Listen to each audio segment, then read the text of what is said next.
नमस्कार साथीहरू, आज म हजुरहरूलाई ब्लग कसरी बनाउने भनेर अ, सेयरिङ गर्न गइरहेको छु। र यहाँ जे देखिरहनु भएको छ यो मेरो जिमेलको इन्टरफेस हो र यसको दाहिनेपट्टि 9 वटा थोप्ला भएको गुगल एप्स छ, त्यसमा क्लिक गर्छु र यो एप्सको तलपट्टि जाँदाखेरि यहाँ दाहिनेपट्टि ब्लगर देख्नुहुन्छ। अब म ब्लगरलाई सेलेक्ट गर्छु।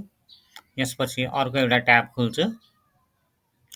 यो ट्याब खुलिसकेपछि यसको साइडमा क्रिएट अ न्यू ब्लग देख्नुहुन्छ तपाईँले वा न्यू ब्लग मात्र लेखेको। यसमा म न्यू ब्लग्स सिर्जना गर्छु। टाइटल लेख्छु मेरो बियोलोजी ब्लग र नेक्स्ट गर्छु। र नेक्स्टमा क्लिक गरिसकेपछि यहाँ ब्लग स्पटमा पनि मेरो युआरएल राख्छु मेरो blog Nepal dot blogspot dot com. यो एड्रेस एभाइलेबिलिटी छैन। मेरो ब्लग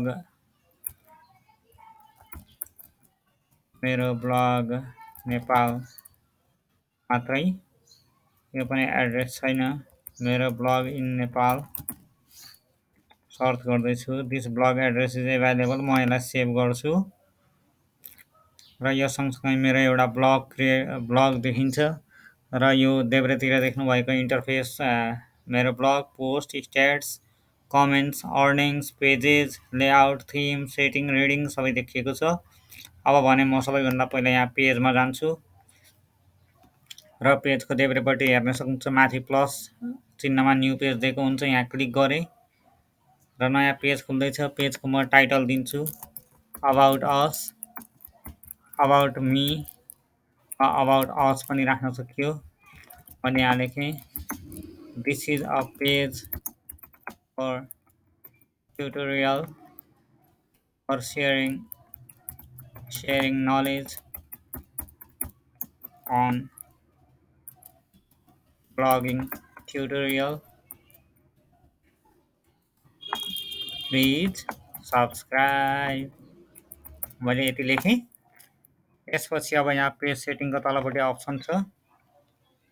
यहाँ रिडर कमेन्ट्स मात्र रहेछ। जस्तो यो पेजमा तपाईँहरूले यहाँ एबाउट अस लेखिएको छ र यसको तलपट्टि तपाईँले जस्तो प्लिज सब्सक्राइब भनेर मैले लेखेको छु। यसलाई पनि तपाईँहरूले यहाँ प्लिज सब्सक्राइबलाई सेलेक्ट गरेर बोल्ड इटालिक वा अन्डरलाइन बनाउन सक्नुहुन्छ। यहाँ तपाईँहरूले देख्न सक्नुहुन्छ आफूले चाहे अनुसार बनाउन सक्नुहुन्छ। अहिले भने म बोल्ड मात्र बनाउँछु, इटालिक र अन्डरलाइन हटाउँछु र यस्तै गरेर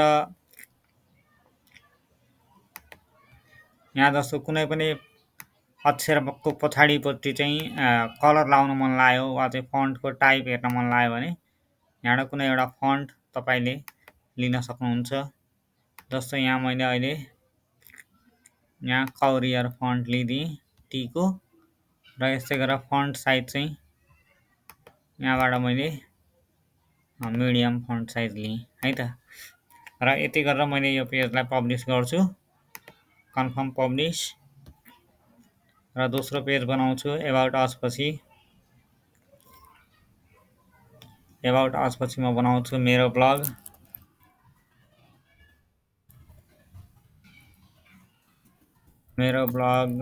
को एक्टिभिटिज वा भनौँ डायरी मात्र बनाउँछु। DIARY लेखेको छु, यो स्पेलिङ रङ पनि हुनसक्छ र यहाँ लेखिदिन्छु hello everyone,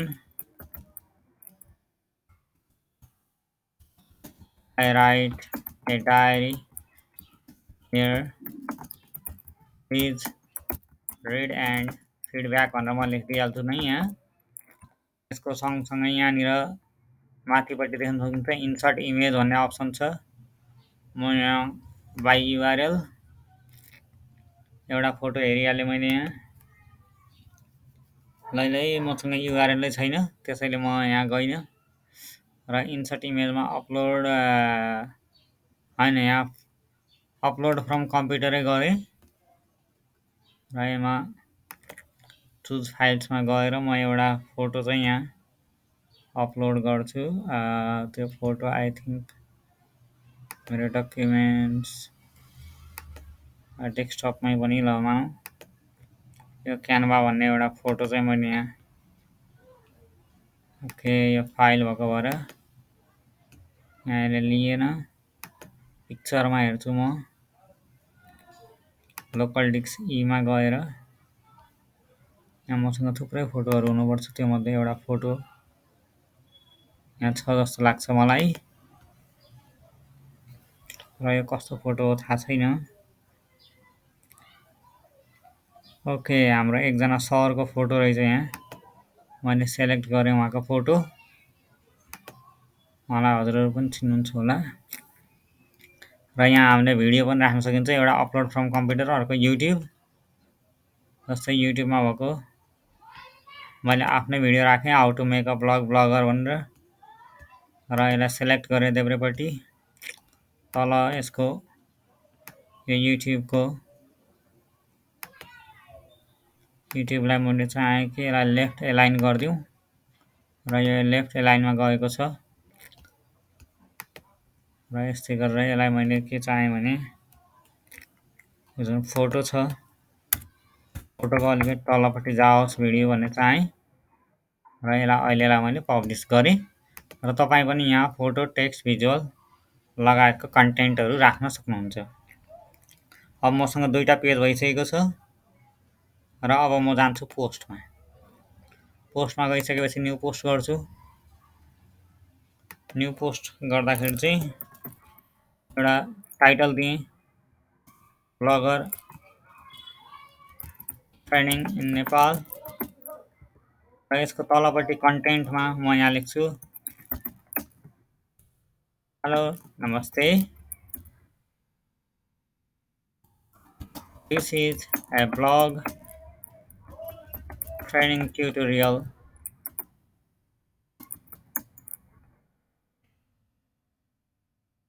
blog making tutorial in Nepali language. Please hit the like button and share it. यसरी मैले आजको डेटमा छ, यो डेटलाई मैले यहाँ तपाईहरुलाई यो जानकारी पनि गराइराखौँ। जस्तो आज 8 तारिक हो, तर मैले यहाँ 7 तारिकमा पनि पब्लिस गरिदिन सक्छु। र अर्को कुरा, यहाँ पर्मालिङ्क भन्ने छ दाहिनेपट्टि, तपाईले देख्न सक्नुहुन्छ। पर्मालिङ्कको तलपट्टि कस्टम पर्मालिङ्क गरेर यसलाई तपाईले हटाइदिएर यसमा के लेख्न सक्नुहुन्छ, जस्तो bagger dash training dash Nepali भनेर तपाईले आफ्नै युआरएल बनाउन सक्नुहुन्छ। भने अरू अप्सनहरू रहेका छन्, तर त्यतातिर हजुर केही पनि जानु पर्दैन, सिधै पब्लिस गरिदिनुस्, कन्फर्म गरिदिनुस्। र यहाँनिर अर्को एउटा कुरा छुटाउनै नहुने भनेको यसको तलपट्टि एउटा फोटो पनि राखिदिउँ। यहाँ माथि इन्सर्ट इमेज भन्छ, इन्सर्ट इमेजमा हामी फोटोज थ्रु जाउँ, फ्रम गुगल फोटो। मेरो एउटा फोटो रहेछ यहाँ, सूर्य उदय हुँदै गरेको, सेलेक्ट गरेँ मैले। र त्यो फोटोलाई मैले यसरी तन्काइदिएँ, र तन्काएको फोटोलाई मैले यसरी एप्रोप्रिएट बनाएर राखेँ। यदि तपाईलाई यो फोटो दायाँ बायाँ कतै राख्नु मन छ भने यहाँ लेफ्ट क्लिक गरिसकेपछि दाहिनेपट्टि सार्ने हो कि देब्रेपट्टि सार्ने हो कि इन्डेन्ट तपाईले तयार गर्न सक्नुहुन्छ र अपडेट गर्न सक्नुहुन्छ। यसरी हाम्रो एउटा पोस्ट पनि अब तयार भइसकेको छ।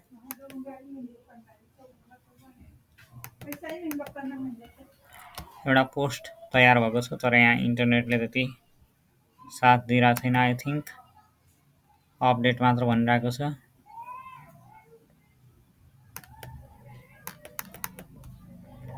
र मैले यदि यो कन्टेन्ट कन्ट्रोल सी गरेँ, किनकि मलाई यो अपडेट भएको जस्तो लाग्दैन, त्यसैले मैले यसलाई ब्याक गरेँ।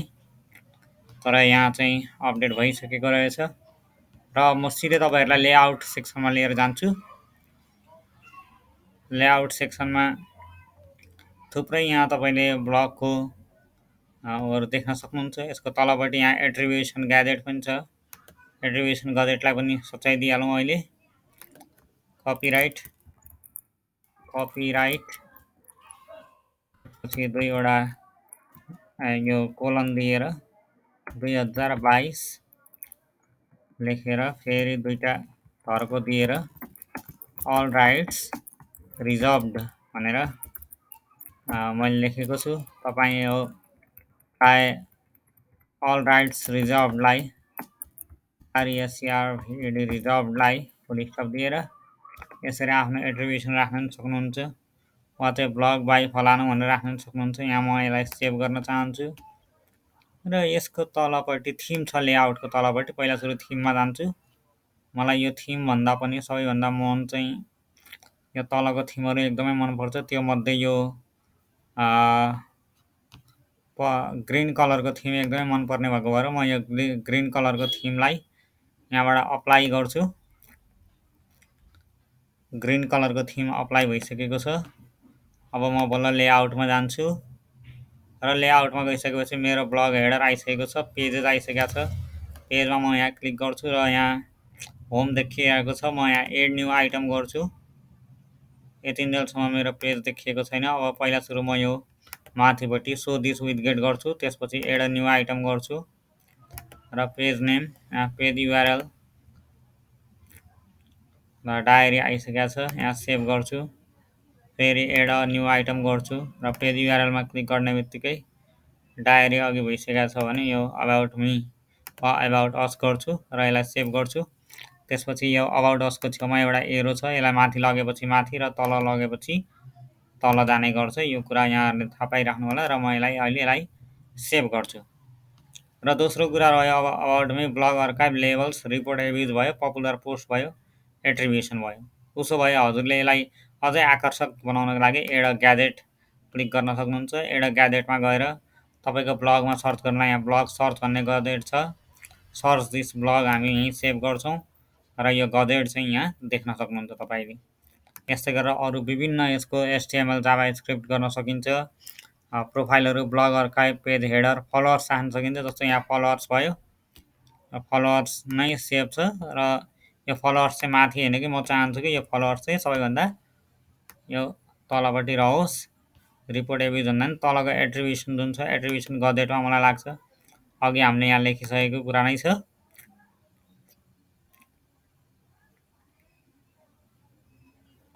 र अब यति भइसकेपछि सम्भवतः मलाई लाग्छ अरू लगभग हामीले ब्लगको काम सकाइसकेका छौँ। र पेजेस लिङ्क लिस्ट, कहिलेकाहीँ लिङ्क लिस्ट हामीलाई चाहिन्छ, कोड चाहिन्छ भने टेक्स्टहरू राख्न सकियो।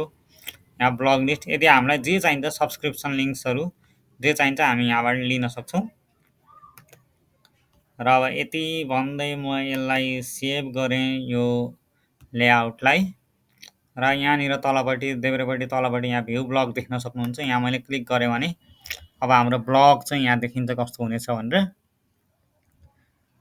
र ब्लग खुल्दैछ मेरो ब्लग इन नेपाल .blogspot.com।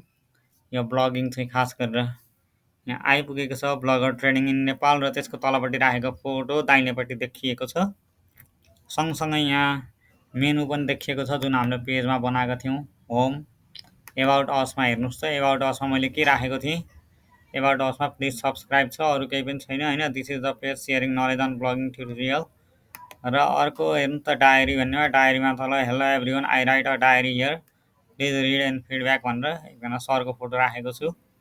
र यसको तलपट्टि how to make a blog भनेर योभन्दा अगाडिको मेरो एउटा नबोल्ने आवाज नभएको भिडियो राखेको छु, यो हजुरले देखिहाल्नुभयो। र यसको तलपट्टि यहाँ हामीले कमेन्ट गर्न सकिन्छ र यहाँ सेयर बटन पनि छ। यहाँ सेयरमा क्लिक गऱ्यो भने तपाईँ लिङ्क कपी गरेर पनि सेयर गर्न सक्नुहुन्छ भने फेसबुक, ट्विटर, पिन्ट्रेस्ट वा इमेलद्वारा पनि यसमा कपी गर्न सक्नुहुन्छ। र ब्लगको यो ट्युटोरियल अहिलेलाई यति नै। अरू थप कुराहरू जस्तो यहाँ पेजेसको कुरा मात्र नभइकन अर्निङको कुराहरू छ। यहाँ तपाईँ एडसेन्स कनेक्ट गर्नेदेखि लिएर तपाईँको ब्लगमा कति भिजिट भयो, को भयो भनेर, जस्तो अल टाइम आज 4वटा भ्यू भएको छ, टुडे एस्टरडे थिएन र यो महिना र लास्ट गरेर गरिएको छ। लेटेस्ट पोस्टमा केही पनि छैन। मेरो ब्लगमा 4 भ्यू भएको छ र जसमध्ये डायरीमा एउटा भ्यू र एबाउट असमा एउटा भ्यू देखिएको छ र यो पोस्ट गरेको चाहिँ पोस्टेड बाई मिलियन भनेर यहाँ देखिरहेको छ। र यो सँगसँगै यता सेटिङ भन्ने छ देब्रेतिर, र सेटिङमा गएर तपाईँले टाइटलहरू चेन्ज गर्न सक्नुहुन्छ, फ्याब आइकनहरू राख्न सक्नुहुन्छ, गुगल एनालाइटिक्सको कन्टेन्ट लिङ्कहरू राखेर तपाईँको ब्लगलाई अझै राम्रो बनाउन सक्नुहुन्छ। यहाँ मैले सरसर्ती यहाँहरूलाई सेटिङको अप्सन देखाएँ र रिडिङ लिस्ट पनि हुन्छ। यो रिडिङ लिस्टमा चाहिँ खास गरेर ब्लगसँग रिलेटेड पढ्ने कुराहरू हुन्छ, एक्सपिरियन्सको विषयमा हुन्छ। र यति भन्दै मेरो यो अहिलेको प्रेजेन्टेसन मैले यहीँ सकाएँ। यदि तपाईँलाई पनि यो ब्लग राइटिङ के कसरी गर्ने भन्ने अरू थप जानकारी छ भने वा चाहिँ कुनै क्वेसन छ भने राख्नुहोला। यति भन्दै यो ब्लग कसरी बनाउने भन्ने ट्युटोरियल यहीँ अन्त्य गर्छु। धन्यवाद, नमस्कार।